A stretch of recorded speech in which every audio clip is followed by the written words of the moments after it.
நேற்று ஒரு நியூஸுங்க, எல்லா நியூஸ் சேனல்லையும் சொன்னாங்க.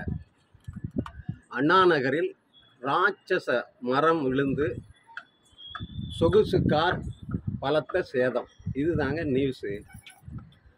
அந்த மரம் நேற்று கம்பீரமாக நின்றுட்டு இருக்கும்போது அந்த மரத்தை யாராவது ராட்சத மரம், அந்த ராட்சத மரம் பக்கத்தில் தாங்க என் கடை, அந்த ராட்சத மரம் பக்கத்தில் தாங்க என் வீடு அப்படின்னு யாராவது சொல்லுவாங்களா?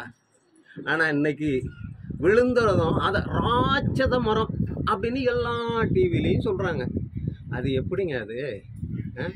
இப்போது ஒரு அரச மரம் அப்படின்னா பெரிய அரச மரம் பக்கத்தில் எங்கள் வீடு, பெரிய வேப்ப மரம் பக்கத்தில் வந்து வீடு அப்படின்னு சொல்லுவாங்க. ஆனால் இப்போ அதை ராட்சச மரம் ஆக்கிட்டீங்களே. வேண்டாம்ப்பா. மரம் அப்படிங்கிறது மனிதனுக்கு உயிர் மூச்சு. அதனால் மரம் இல்லைன்னா மனிதன் இல்லை.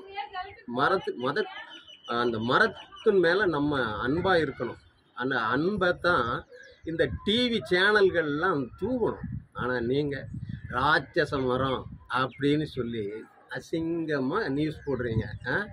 நேற்று எங்கள் வீட்டு பக்கத்தில் ஒரு மரம் கீழே விழுந்துருச்சு.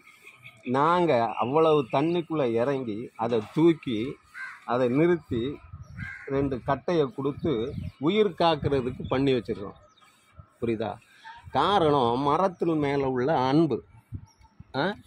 ஆனால் நீங்கள் ராட்சத மரம், ராட்சசங்கிறது அழிக்கிறவங்க, ஆனால் மரம் வாழ வைக்கிறது. அதனால் இந்த மரங்களை காப்போம். குறிப்பாக மண் காப்போம்.